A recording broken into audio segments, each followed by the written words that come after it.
Get away from me, taxman, you greedy fucker. I don't have that money. Welcome to Simplified Sparky Marketing. Before I begin this podcast, I just want to stress, this isn't me flexing. This isn't me being Billy Big Balls. This is purely me educating those people that are on the fence that don't know what they're doing with their business. I was once there. I was fucking clueless when it came to running a business.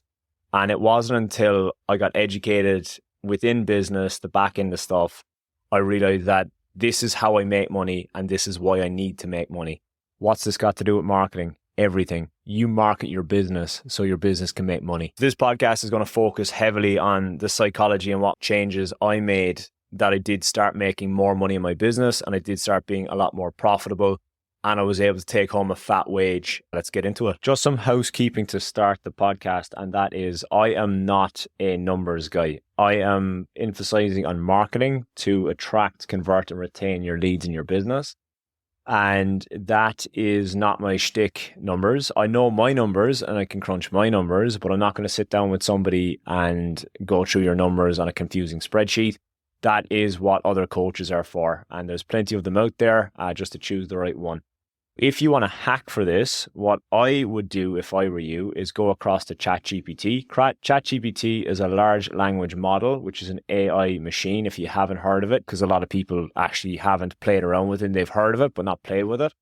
But if you're using it, I can't stress this enough. Garbage in, garbage out. If you feed it shit, it will give you shit. You have to be very specific when speaking to ChatGPT. The better the prompt, what you type into it and ask it, the better the output it will give you. You have to give it a persona. So you may say to it, you are the best accountant in Australia. You specialize in tradie businesses. You are a guru when it comes to crunching hourly rate. That's your speciality.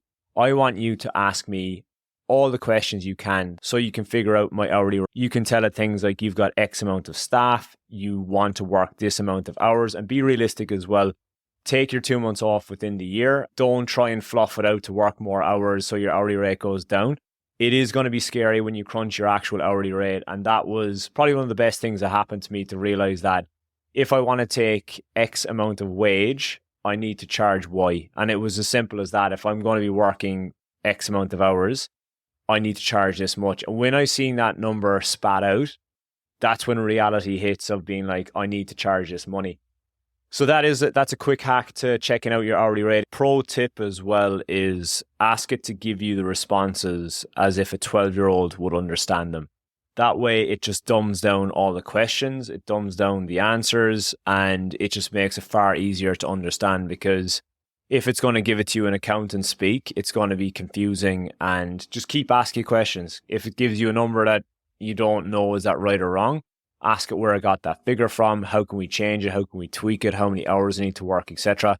Keep asking it questions until it gives you that accurate hourly rate. If you wish, you can actually upload your P&L or your activity statement to it, and you can ask it questions about that statement, or perhaps use last year's to try and get you a roughly-ish figure and then compare it to this year's. That is really the starting point of knowing what to charge.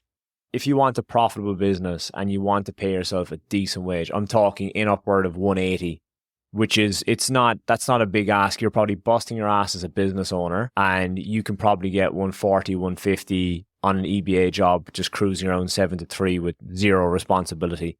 So look at that as a motivator to go, why am I doing all this? Now, if you're slowly starting at your 70 grand a year and you're bumping up to 80, 90, 100, whatever, and you can see a trajectory of it going up, that's brilliant. But what people do is they get into a rut and a habit where they just keep paying themselves 70 and they think it's normal and they're getting by. And I can't charge any more than that, so I'm just going to keep it at that. And that was one of my huge mindshift changes, that I was paying myself 2 bits of fuck all for many years, and I crept it up massively. And when I did, I was worried the money wouldn't be there. But what shift happens is when you need that wage and the money isn't in the account, it motivates you to find that money. It's a strange shift, but it worked for me. Even when I went back to Ireland last year, in last October, I wasn't working for 2 months. I basically clocked off for Christmas on the 25th of October, and I didn't go back to work until the 6th of January. And every single week, I paid my full wage And I did this on purpose because I could have turned off my wage, turned off the automation, but I left it running. And the reason is so I'd hit the new year motivated that I'd come back and that money has to be re-earned. And I was like, why should my wage take a hit? I didn't need the money, but I left it on. I left the wage ticking. And it's those little things. It's a psychological shift of if the money's not there, you need to find it. You need to go out and hunt for that money. So that's number one of the psychological shifts is bump up your wage. And I guarantee you will find that work or you'll start charging that bit more to actually achieve that. Another thing is tax. If you're quoting a job versus somebody else and you do the job for $5,000 and somebody else comes in at $7,000 and you get the job because you're that bit cheaper or whatever, you get the job, you do that a few times in the quarter and next thing you're getting your BAS bill and you do not have the money for tax.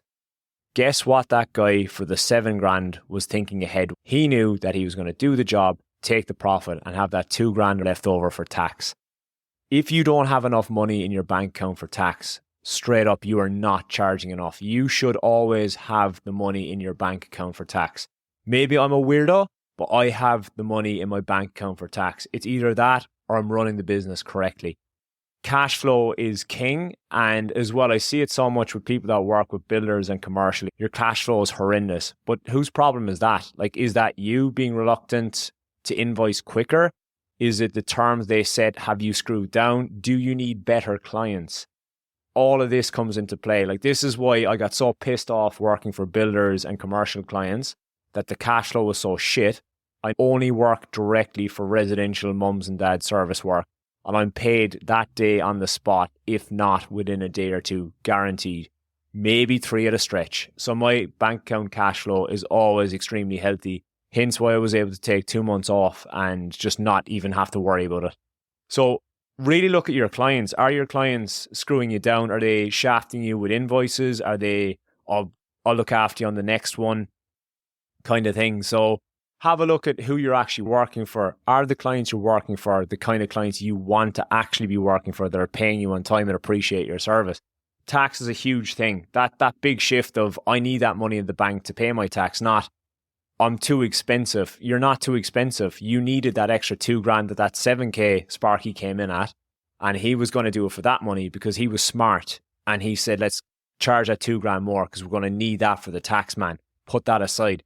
That's how I operate my business. My prices are not outrageous, but they're up there. Like, I get declined quite a bit and it happens. But I know that if I do the job cheaper, like that, I'm going to be battling for that tax money. So I didn't charge correctly at the time. So it doesn't bother me when I lose those jobs. I know firmly what I want to charge, what I want to make per day, and that's how I operate. The last thing I'm going to cover is profit. Your business needs to be making a very healthy profit every year. If your business isn't profitable, something is wrong. And it's nothing to be proud of to go, I didn't make any profit, I'm not paying any tax. I'd rather be paying tax than not be profitable. And you need that to keep your doors open. You've got your subscriptions, you've got stuff that sneaks up in you, but you know, you need these things. All that is factored into what you charge and how much you earn. Where people are fearful of putting their hourly rate up is if you're working old school off hourly rate. So if you're putting it down in your invoice that you're $100 an hour plus your materials, that's where it's in black and white, where people can look at it and critique it. So I would suggest moving to what I preach, that's bundle pricing or fixed pricing, that it's one price per item. Installing a PowerPoint is this much, replacing a light is this much. It's the only way to do it, that they're given a set fee, because then there's no time tied to it. Now, you might have allowed a half an hour per PowerPoint, but you might do a PowerPoint in 15 minutes. So you've just doubled your hourly rate on that one. This podcast has just been something that I want to poke you with, just to shift your mindset to think, I deserve a decent wage. I need to make this money. What's the point of doing it otherwise? I want to take a fat wage this year.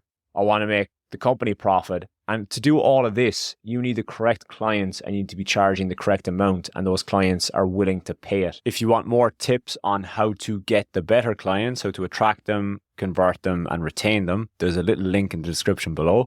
But if you're cool with not having the money for the tax bill, or you're chasing clients for the money, don't bother with it. Thanks for listening, and subscribe, review, all of that, and I'll catch you next week.